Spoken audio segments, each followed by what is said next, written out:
কিয়ামতের দিন নবীরা নবীরা নাফসি নাফসি করবে, আর ওনারা ওসিলার ব্যবসা লাগিয়ে দিয়েছে দুনিয়া। তোমার জান্নাতে ওসিলা দিয়ে, আমি ওসিলা দিয়ে তোমাকে জান্নাতে নেব। আর নবীরা কিয়ামতের দিন কি করবে? নাফসি নাফসি। নূহ নবী নাফসি নাফসি, আদম নাফসি নাফসি করবে, নূহ নবী নাফসি নাফসি করবে, ইব্রাহিম নাফসি নাফসি করবে। আর পীর সাহেব বলছে আসো ওসিলা আমার ওসিলায় নাজাত পাবে। আবার কেউ কেউ বলছে জাহাজ নিয়ে নাকি তারা কিয়ামতের মাঠে সব মুরিদদেরকে জাহাজে এই যে এই তুফানের ভিতরে, এই বন্যার ভিতরে, ঘামের বন্যার ভিতরে তারা জাহাজ নিয়ে মুরিদ গুলোকে খোঁজ করে করে করে জাহাজে উঠিয়ে ও কোথায় নিয়ে যাবে কে জানে। তো বলছে জাহাজে করে তারা চিনে চিনে মুরিদদেরকে সব চিনে চিনে তারা কি করবে দেখছেন মুরিদ বানানোর কৌশল। আর ওর তো কোনো নিশ্চয়তাই নাই। সব আগে তো এই ধরনের যারা মতবাদ আবিষ্কার করেছে সব আগে এদেরকে জাহান্নামে দিবে আল্লাহ তাআলা।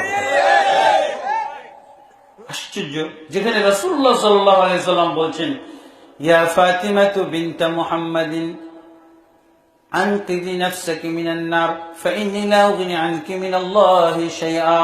হে মুহাম্মদের মেয়ে ফাতেমা, তুমি জাহান্নাম থেকে বাঁচার ব্যবস্থাটা দুনিয়াতেই করে যাও, কারণ কিয়ামতের দিন যদি তুমি আল্লাহর কাঠগড়ায় ধরা পড়ে যাও, আমি সাইয়্যিদুল আউওয়ালিন ওয়াল আখিরিন, নবীদের সর্দার হওয়া সত্ত্বেও তোমাকে আমি বিন্দু মাত্র উপকৃত করতে পারবো না, তোমার উপকার করা সম্ভব নয়।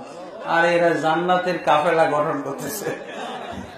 ইন্না লিল্লাহি, তামাশার ইসলাম, হাস্যকর ইসলাম।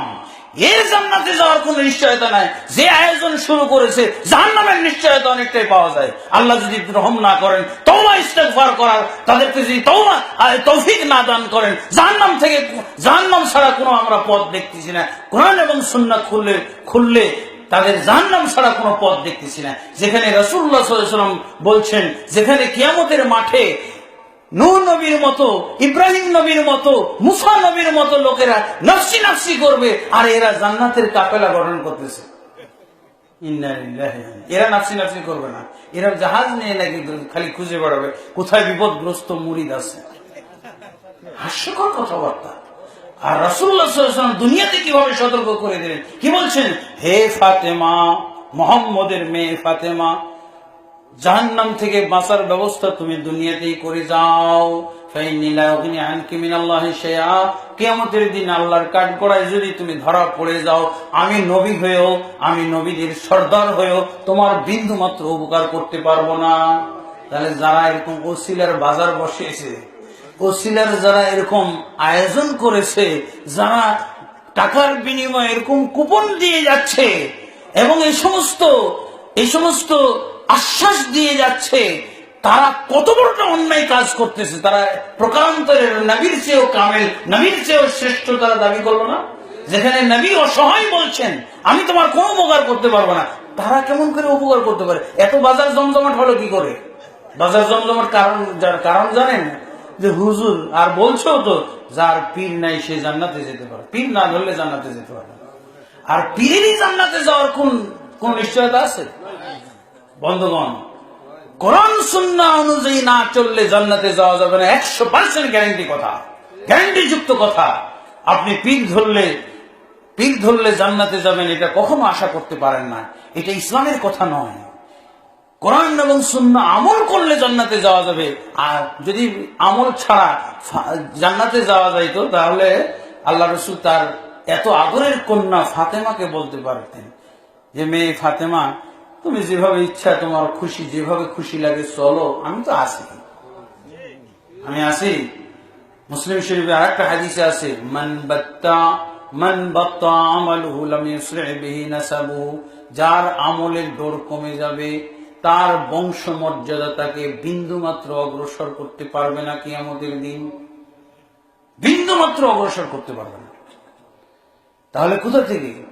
এক সাহাবী, আল্লাহ রাসূল সাল্লাল্লাহু আলাইহি ওয়াসাল্লামের খাদেম, উনি বলতেছেন, একদিন আল্লাহ রাসূল সাল্লাল্লাহু আলাইহি ওয়াসাল্লাম তার খিদমতে সন্তুষ্ট হয়ে বলতেছে, বাবা তুমি কিছু চাও তো, তোমার খিদমতে আমি এত সন্তুষ্ট যে তোমাকে আমি এ পর্যন্ত কিছু দিতে পারি নাই, উপহার টুপহার, তো তুমি আমার কাছে কিছু চাও। আজকে আমার মন থেকে আমি বলছি, তুমি যা চাইবে আমার সাধ্যে থাকলে আমি তোমাকে তাই দেব। সাহাবী কি বলছেন? ইয়া রাসূলুল্লাহ আসআলুকা মুরাফাকাতাকা ফিল জান্নাহ।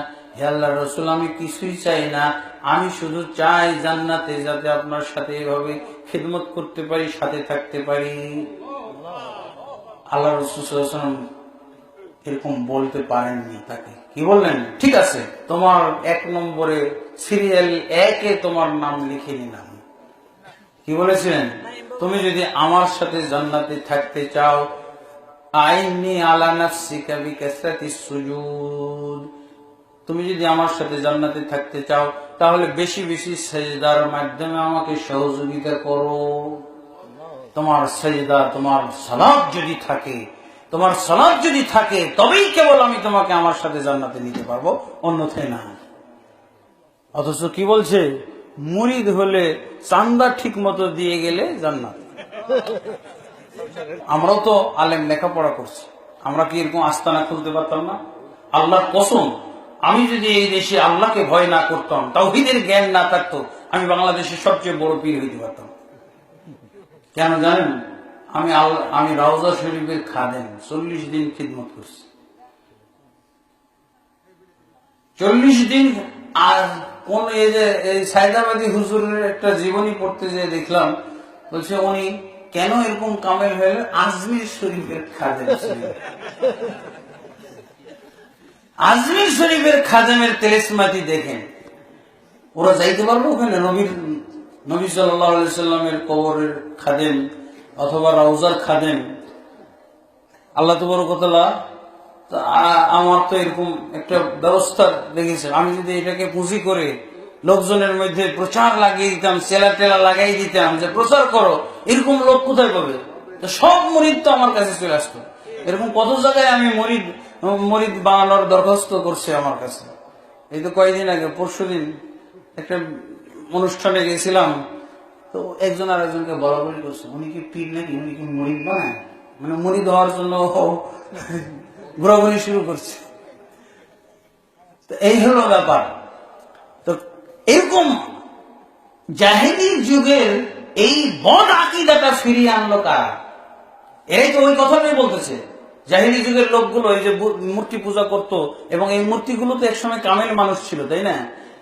আর যুক্তি কি ছিল? যে আমরা পাপী তাপী বান্দা, আমরা কিভাবে ডাইরেক্ট আল্লাহর কাছে দোয়া করি, কিভাবে আল্লাহর প্রার্থনা, আল্লাহর কাছে আমরা ইবাদত করি, ডাইরেক্ট করলে তো আমরা পাপী তাপী বান্দা।